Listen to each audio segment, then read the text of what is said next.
É uma alegria estar com vocês. Às vezes a gente usa as palavras de uma forma tão habitual que ela fica esvaziada de significado, mas eu os saúdo como queridos porque vocês são, sobretudo, queridos do Senhor Jesus Cristo, e isso faz com que sejamos família, de uma forma muito concreta e muito real. E ao pensar sobre aquilo que eu gostaria de compartilhar da palavra do Senhor com vocês, tá outra palavrinha que as pessoas estragaram, né? O compartilhar virou alguma coisa que é meio assim sentimentalista e tudo, mas na verdade ela deveria ter um sentido muito forte para nós, porque a palavra do Senhor é compartilhada de uma forma profunda. É um momento de celebração, é um momento de contar aí os 150 anos da igreja, os 158 anos de presença presbiteriana aqui em Sorocaba. Meu tataravô saiu daqui para ir construir o prédio número 1, lá do Mackenzie, onde, pela graça de Deus, até o momento eu tenho o privilégio de servir. Mas à medida que eu pensava, o que é que eu compartilho nesse momento, mas que não seja só algo barato e de natureza somente congratulatória. Como é que eu falo alguma coisa que possa edificar? E uma das coisas que tem sido presente na minha pregação nos últimos anos é uma preocupação muito real com as questões de identidade da igreja. E nós vivemos numa sociedade que está em crise. Às vezes até a expressão é usada, crise identitária mesmo, crise de identidade. E a igreja enfrenta certos dilemas para saber exatamente quem ela é, para saber exatamente seu papel. Isso acontece com a nossa denominação, isso acontece com o cristianismo no Brasil, mas eu acho que é um problema mais geral. Houve época no passado no qual nós experimentávamos um mundo no qual as pessoas definiam sua identidade por aquilo que faziam, né? Olá, quem é você? Eu sou fulano de tal, advogado. Eu sou fulano de tal, professor. Eu sou fulano, e cada um se identificava assim. Haviam diferentes maneiras de fincar um senso de identidade. E quando falávamos de igreja presbiteriana, nós tínhamos uma noção clara do que falávamos. Esse é um mundo no qual tudo parece estar em metamorfose. E nosso país, em particular, a nossa cultura, não pode esquecer que ela é a cultura, os mais velhos aqui com certeza vão lembrar, ela é a cultura de um Mário de Andrade, ela é a cultura descrita em Macunaíma, onde a pessoa vira loiro numa hora, índio na outra, lagarta na outra e trem na outra. Há uma descontinuidade de identidade. Para os mais jovens ou que talvez não tenham lido o Macunaíma, é aquele cantor famoso, que agora também é dos velhos, né? Eu falo para os mais jovens, mas é o problema de chegar nos meados dos 50. Mas tinha lá o Raul Seixas que dizia o quê? Eu prefiro ser uma metamorfose ambulante. Mas essa questão de identidade ela é bem próxima do Evangelho, da essência do Evangelho. E essas confusões, essas crises, elas dão boas piadas, mas elas são tristes. Tinha um teólogo alemão, Schleiermacher, cujo nome, Schleiermacher, ironicamente quer dizer fazedor de véus. E ele foi um teólogo que atrapalhou muito a teologia da igreja, porque ele falou muita coisa que nublou o pensamento cristão.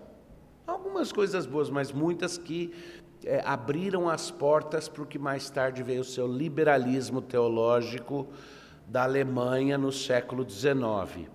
Mas tem uma história, e a gente não sabe se é real ou não, de que já velhinho o Schleiermacher estava sentado no banco de uma praça e a roupa dele, era lá em Berlim, e a roupa dele estava tão poída que um policial pensou que ele era um mendigo e chegou para ele e falou: meu senhor, quem é o senhor?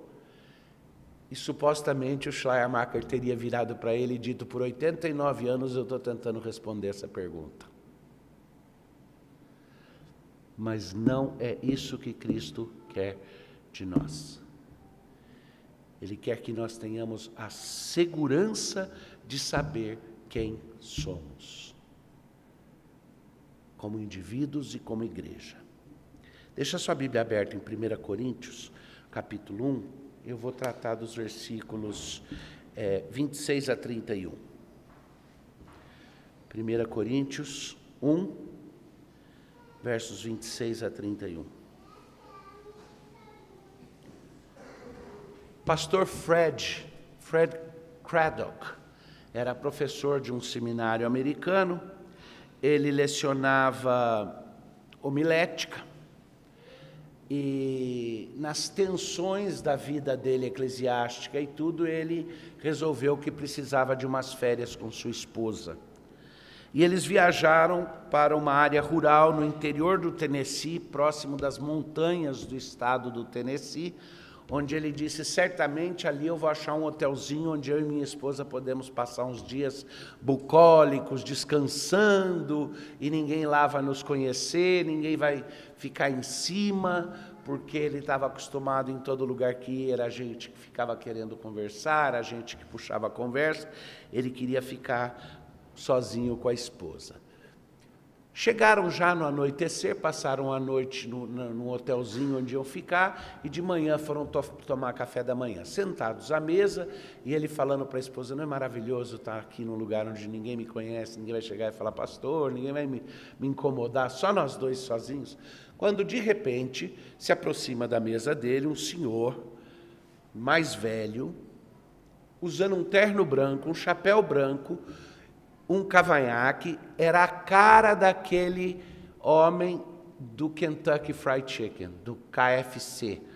Sabe o Coronel Sanders lá do KFC? Aquela figura daquele homem de cabelo branco, cavanhaque branco, com o chapéu, era a cara desse homem. E chegou perto da mesa dele e disse, com licença, como é que vai? Meu nome é Fred. E naquele momento, o pastor Craddock lá já olhou e falou, pronto, acabou. Agora eu não vou conseguir nem paz aqui. E aí ele se apresentou, né? O homem tinha dito o nome dele só, Ben, e o outro então se apresentou, meu nome é Fred. E ele falou, e o que o senhor faz? E ele falou, eu sou pastor. O homem falou, deixa eu sentar aqui um pouco. Puxou a cadeira e sentou. E o Fred nessa hora falou, pronto, agora que acabou meu café da manhã. O homem sentou e disse, o senhor é pastor? O senhor pastoreia onde? Ele falou, não, no presente eu sou professor de seminário. E o velho, então, mais interessado, disse a ele, é mesmo?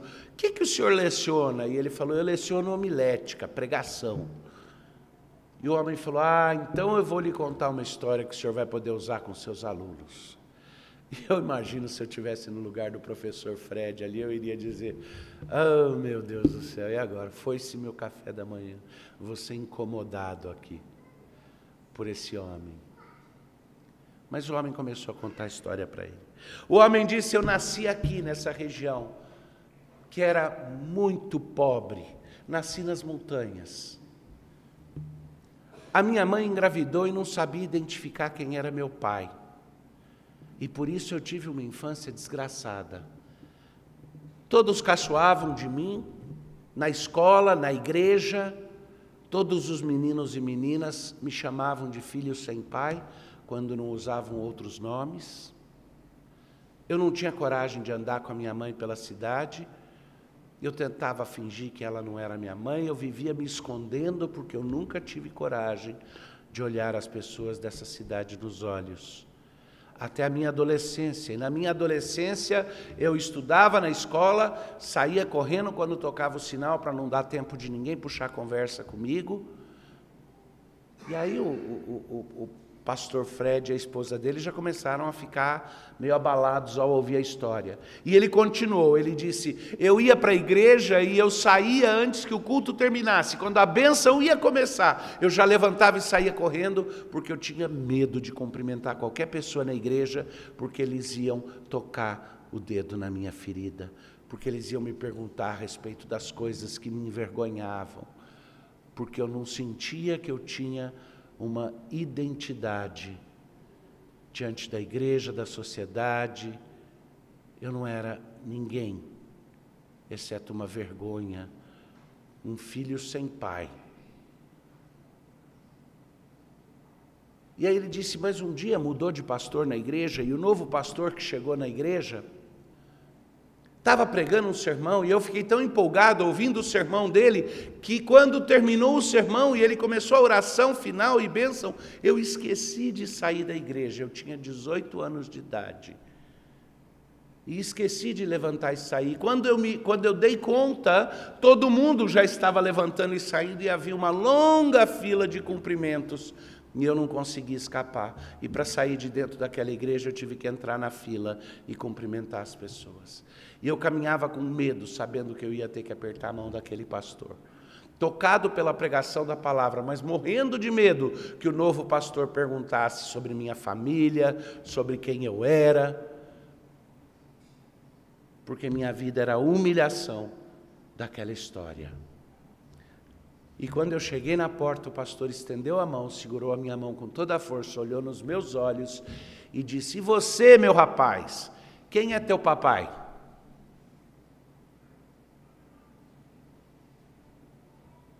E naquele momento, disse o homem, eu queria desaparecer, eu queria que a terra abrisse, eu caísse lá. Como pode um servo de Deus estar falando isso para mim? Está tocando o dedo exatamente na ferida e fazendo a pergunta que não podia ser feita. Mas, continuou o Senhor contando a história, o pastor não soltou minha mão, olhou no meu olho de novo e disse, quem é o teu pai? E quando eu abaixei os olhos sem resposta, ele disse, espera aí, eu estou reconhecendo as feições, eu sei quem é teu pai, você é filho de Deus, o Pai do nosso Senhor Jesus Cristo, e você é irmão de Jesus Cristo. E o velho concluiu, naquele momento, aquela fala daquele homem mudou minha vida completamente. Porque eu soube que se eu não tinha uma identidade na terra que pudesse me dar o sobrenome de um pai de respeito, o meu pai era conhecido por aqueles que o amam e servem. E eu saí dali com um senso de identidade, e foi isso que me deu forças para trabalhar a minha vida inteira. Muito prazer, pastor, Deus abençoe, levantou, saiu da mesa e foi embora. Nisso a garçonete chegou à mesa trazendo mais um pote de café e virou para o professor Craddock e falou, que bom que vocês tiveram a oportunidade de conhecer o nosso herói local, o governador Ben Harper, que já foi governador do estado por mais de 3 mandatos. E aquele era o homem que estava ali. Na cabeça dele, a percepção de que a identidade dele estava enraizada na obra de Cristo e ligada a Deus o Pai, teve um poder tão transformador de vida, que possibilitou todo o trabalho que ele fez. O texto em 1 Coríntios, capítulo 1, os versos 26 e 31, falam a respeito de nós. Irmãos, reparai, pois, na vossa vocação, visto que não foram chamados muitos sábios segundo a carne, nem muitos poderosos, nem muitos de nobre nascimento.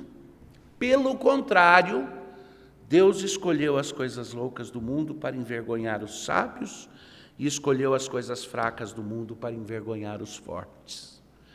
E Deus escolheu as coisas humildes do mundo e as desprezadas, e aquelas que não são, para reduzir a nada os que são, a fim de que ninguém se glorie na presença de Deus, a fim de que ninguém se vanglorie na presença de Deus. Mas vós sois dele, em Cristo Jesus, o qual nos tornou da parte de Deus, presta atenção, o qual nos tornou da parte de Deus sabedoria, justiça, santificação e redenção, para que, como está escrito, aquele que se gloria, glorie-se no Senhor. Queridos, o seu comportamento não é o fator definidor da sua identidade. O seu comportamento não pode definir quem você é.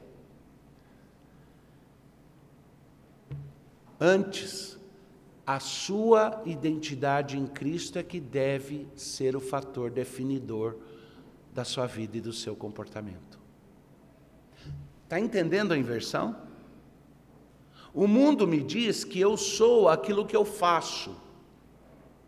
Deus diz que Ele transforma quem eu sou para que aquilo que eu faço mude. A ordem é inversa. Vamos lá, vamos dividir isso daí em algumas partes do texto que vão construir esse raciocínio. A primeira coisa, qual que é a motivação do seu chamado? O texto aí fala. O que motivou o seu chamamento? Vocês estão em Cristo, nós estamos em Cristo e fomos chamados para sermos de Cristo. Qual é a motivação por trás desse chamamento? Que tipo de gente Deus não chamou? No texto aí, se você tiver com ele aberto, é bem claro. Deus não chamou as pessoas especiais. Deus não chamou aqueles que já são muito bons por conta própria. Deus não chamou as pessoas que se distinguiam por seus atributos naturais. Pelo menos não muitos deles. Por quê? O próprio texto diz. A motivação é que Deus não queria chamar pessoas que clamariam para si mesmas a glória. Ele queria pessoas que se gloriariam nele. E Deus escolheu as coisas loucas. Deus chamou gente como eu e vocês. Deus escolheu as coisas humildes. E esse é o nosso ponto de partida. Esse é o nosso ponto de começo. Podemos não ser filhos bastardos no sentido literal da palavra, ainda que alguns de nós possam ser. Mas somos pessoas que nos vemos no mundo com a compreensão de que se não for a graça de Deus, não seríamos grande coisa. E Deus nos escolheu em parte por isso mesmo. Porque não somos pessoas que podem clamar grandes coisas a respeito da sua identidade. Muitas vezes, na nossa vontade de ter significado, a gente gosta de fazer essas conexões. É gostoso. Eu gosto de olhar e fazer conexões históricas. Olhar e pensar na origem da família aqui no Brasil e do outro lado da minha família, que eu sou meio americano, meio brasileiro, e contar e pensar em ascendência. Mas é tudo bobeira, não faz diferença nenhuma. No final das contas, eu sei que Deus não me chamou por causa de uma dotação ou habilitação especial. Que o processo é o inverso, e é o mesmo com vocês. Deus não nos chamou porque nós éramos grande coisa, nós nos tornamos grande coisa porque Ele escolheu nos chamar. O caminho é inverso. Então a motivação do nosso chamamento é bem importante e o texto gasta tempo nisso. Mas pensa também quem é que está por trás desse chamamento. Porque a nossa tendência carnal, a gente gostaria de dizer para Deus, olha, muito obrigado por ter me convidado para a festa, mas eu quero que o senhor saiba que eu também não sou gente miúda, não, que outros também me convidariam para a festa. É natural que me convidem, porque afinal de contas eu sou alguém de alguma importância. A gente adoraria falar isso para Deus. Para Deus a gente não tem coragem, mas a gente fala isso uns para os outros, não fala? Mas pensa aqui, no mesmo texto em que o apóstolo Paulo está dizendo, Deus não chamou os grandiosos, ele fala, mas vocês são dele, em Cristo Jesus. Em Cristo nós pertencemos a Ele, Ele é o nosso Pai. O pastor desconhecido do governador Ben Harper, da história lá, olhou na cara dele e disse, eu reconheço as feições, você parece com seu irmão Jesus, então Deus é o seu Pai. E é isso, é a imagem de Cristo sendo plasmada em nós, sendo gravada em nós. É isso que prova a nossa paternidade, a nossa filiação, né? Prova quem é o nosso Pai. Mas pensa que o apóstolo aqui usa a seguinte expressão: vocês são de Deus em Cristo Jesus, e Jesus Cristo se tornou para vocês. Agora vamos lá, quais são as coisas que Deus não chamou? Deus não chamou os sábios, de acordo com o mundo. Deus não chamou muitos que fossem justos. Não chamou os santos e não chamou as pessoas perfeitas. Antes ele chamou gente como nós, com todas as fraquezas. Mas Cristo se tornou para nós, se você tiver com o texto aberto, olha aí, o que Cristo se tornou para nós? A nossa sabedoria, a nossa justiça, a nossa santificação e a nossa redenção. Todos esses atributos que Cristo possui de forma completa, nos são doados por Ele e colocados sobre nós. O nosso ser é redefinido por um ato de Deus, e não por uma mudança nossa de comportamento, ou até mesmo de pensamento, mas por um ato de Deus. Ele redefine. Agora vamos levar isso um passo além. O que isso significa? O que isso faz de nós? O que é o processo que Deus desenvolve com isso? O texto diz que, por isso, aqueles que são chamados de Deus se tornam, em primeiro lugar, vergonha para os sábios e os fortes do mundo. Que Deus nos escolheu gente como nós, para envergonhar aqueles que se autogloriam, aqueles que se vangloriam. Isso tem várias implicações. Em primeiro lugar, significa que, de uma certa maneira, sabe o ditado popular, quem ri por último ri melhor? De uma certa maneira, significa que a cada momento em que você sofrer abuso nesse mundo, a cada momento em que você sofrer desprezo nesse mundo, lembra que no final é por intermédio de você que Deus vai envergonhar aqueles que se acham grande coisa. Lógico, tem um lado que fala, então cuidado, não se ache grande coisa, mas glorie-se em Cristo, para não ser envergonhado no final.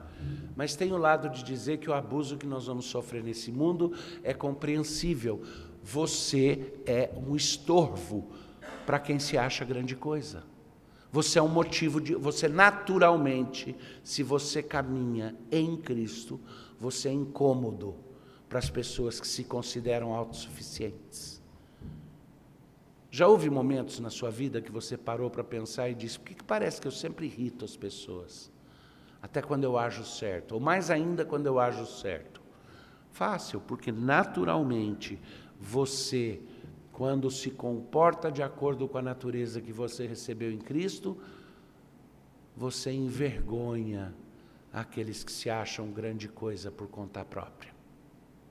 Sem você nem fazer nada, sem que você tenha a intenção, o fato de que Cristo te amou e te escolheu, mesmo com todas as limitações que eu e você temos, já é uma vergonha para as pessoas que diriam: mas ele, ela, por que Deus não me chamou? Eu sou muito melhor, eu daria um crente muito melhor que você. E Deus diz: não, eu vou envergonhar aqueles que se acham autossuficientes, chamando gente simples, que vai ter a sua identidade definida por mim. A segunda coisa é que nós somos, por natureza, confronto para todas as pessoas que se vangloriam na presença de Deus. Não é só que nós somos estorvo, é que o nosso comportamento gera desconforto. O nosso comportamento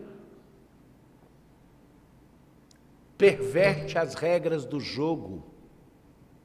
Afinal de contas, nós vivemos num jogo no qual vence quem termina com mais brinquedos, quem termina com mais pontos de vantagem, quem termina com mais propriedades no banco imobiliário, não é? E de repente Deus nos desafia a viver à luz da eternidade e a considerar essas coisas como transitórias e não tão importantes. Isso é um confronto, isso é uma ofensa. Nós vivemos num mundo onde as pessoas estão dispostas a buscar o seu interesse acima de todas as outras pessoas. E quando nós agimos de acordo com a nova identidade que temos em Cristo, nós dizemos, não eu, Senhor, mas os outros. Isso é um confronto, isso é uma ofensa. Mas isso é porque nós nos tornamos em pessoas que têm a sua glória no Senhor, que têm a sua glória na comunhão com Cristo e na obra que Ele faz. Na prática, isso significa que somos pessoas que não estão derivando a nossa identidade, nem individual nem coletiva, somente daquilo que já foi. Vou dar um exemplo do que eu quero dizer individual e coletivo. É linda a história dessa igreja, mas a identidade dessa igreja não é derivada somente de sua história, senão seria um museu. É linda a história da sua caminhada com Cristo, mas a sua identidade não é baseada somente no passado. Também nós não derivamos a nossa identidade do nosso mero comportamento. Eu sou aquilo que faço. Nós não somos somente aquilo que fazemos. Nós somos melhores do que aquilo que fazemos em Cristo.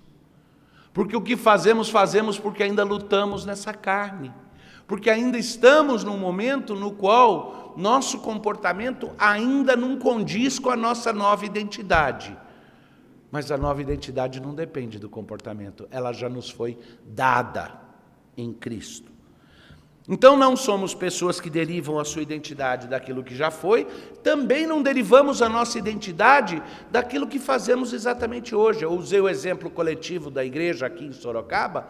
A identidade da igreja não é baseada somente em sua história, nem é baseada somente nas atividades que ela faz hoje. Ela é baseada no fato de que ela é uma comunhão de pessoas da aliança, de que ela é, na verdade, corpo de Cristo. Aliás, se alguma coisa define a identidade desta igreja, é o seu futuro. Por isso que a escatologia é tão importante na teologia reformada.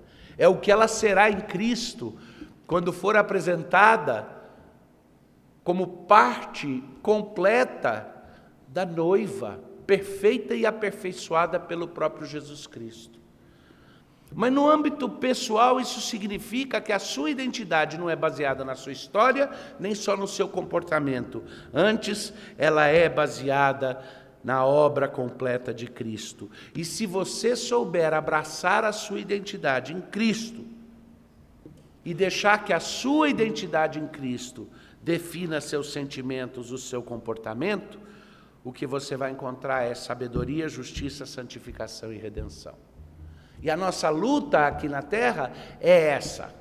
Eu quero achar a minha própria identidade, descobrir a minha própria identidade, criar a minha própria identidade pelo meu próprio comportamento e pelas minhas próprias habilidades, ou eu quero saber que a minha identidade vem do fato de que Cristo me adotou e me transformou num filho do Pai. E Ele se propôs a ser para mim sabedoria, justiça, santificação e redenção. Então, se você perguntar quem é Davi Charles Gomes, a minha resposta vai ser um filho de Deus o Pai, redimido por Jesus, que em Cristo encontra sabedoria, justiça, santificação e redenção. Não, mas eu quero saber quem você realmente é. Isso é quem eu realmente sou. As outras descrições que eu posso te dar são as descrições do que eu fui, do que eu ainda luto e de algumas características que ainda permanecem em mim. Mas a minha identidade é baseada na nova natureza em Cristo. E o meu comportamento precisa correr atrás da minha nova identidade. Em outras palavras, seja aquilo que você já é, que o seu exterior manifeste aquilo que em Cristo você já é. Essa é a inversão que o apóstolo está fazendo quando ele coloca isso daí. Mas eu queria que vocês lembrassem uma última coisa. O contexto no qual Paulo está falando isso é um contexto único e singular. É o mesmo contexto de alguém que vira para aquele povo e fala: ou não sabeis que os injustos não herdarão o reino de Deus? Não vos enganeis, nem impuros, nem idólatras, nem adúlteros, nem efeminados, nem sodomitas, nem ladrões, nem avarentos, nem bêbados, nem maldizentes, nem roubadores. E eu sei que a gente olha para essa lista e tem alguns aqui que escandaliza, né? Alguns desses pontos são muito feios, né? Mas Paulo está botando aí o sodomita, o ladrão, o avarento e o maldizente, tudo na mesma categoria, viu? Isso é para a gente manter a bola bem baixa, né? Fofoqueiro está junto com os outros ali. E ele fala: não sabeis que nenhum desses vai herdar o reino, nem roubadores, eles não herdarão o reino de Deus? Está lá no capítulo 6, verso 9 em diante. É nesse contexto que ele está discutindo anteriormente a questão de identidade. Mas sabe o que ele fala depois de dizer: não sabeis que tais não herdarão o reino de Deus? E ele dá essa lista, e a gente é muito rápido para pegar essa lista para dizer para os outros: está vendo, você vai para o inferno? Estás no inferno, estás no inferno. Mas a gente não lê o finalzinho aqui no versículo 11 do capítulo 6. Tais fostes alguns de vós, mas vós vos lavastes, mas fostes santificados, mas fostes justificados em o nome do Senhor Jesus e no Espírito do nosso Deus. Ele está falando da mudança de identidade. Ele está dizendo que aquele que está em Cristo tem a sua identidade redefinida e que o resto da nossa caminhada com Cristo é tornarmos consistentes com a nova identidade que Ele já nos deu pela graça mediante a fé no Senhor Jesus Cristo. E a gente vive a nossa vida com ansiedade, tentando conquistar um espaço, um respeito, autorrespeito, respeito diante dos outros, como se a gente estivesse correndo atrás de ser alguém e de ser alguma coisa. Quando Deus diz: não, o ponto de partida é que eu já te adotei e já te dei os méritos de Cristo. A sua luta não tem que ser para ser alguém, você já é por definição. A sua luta é para expressar externamente aquilo que eu já te dei de nova natureza. Porque nós somos filhos do Rei que andamos por aí vivendo como órfãos, mendigando carinho, atenção ou respeito dos outros na rua e não percebendo que a dignidade que o nosso Pai já nos deu já nos torna desnecessário para nós as afirmações que o mundo pode oferecer. Já nos torna independentes. Mas há uma última coisa. Para que tudo isso? Paulo fala no final. Para que tudo isso? Ele diz com toda a clareza. E eu gostaria que vocês me ajudassem aqui a identificar. Para que tudo isso? Por que ele escolheu fazer assim? Por que ele não escolheu as pessoas que já eram melhorzinhas? Tem tanta gente melhor que eu no mundo, podia escolher os que já estão mais prontinhos e o processo seria mais fácil, talvez. Por que ele escolheu gente como nós? E por que ele escolheu que ele primeiro nos daria uma nova natureza e aí nos transformaria à luz dessa nova natureza? O texto diz aí, me ajudem. Para que aquele que se gloria, glorie-se no Senhor. Por que é que fomos feitos e criados, senão para glorificar a Deus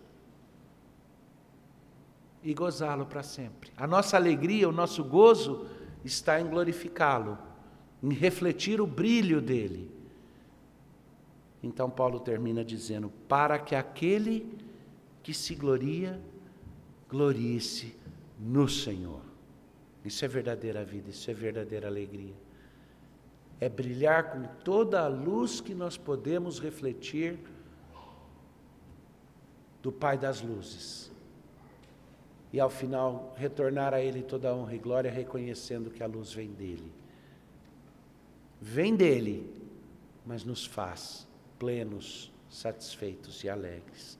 Que Deus os abençoe como igreja e como indivíduos, e dê para vocês esse senso claro de identidade, que diferente desse nosso mundo, que está correndo atrás de descobrir quem eles são, nós já sabemos quem somos. A nossa identidade nos é dada por pressuposto. A nossa luta é só para sermos consistentes com essa nova natureza que já recebemos. Que Deus os abençoe.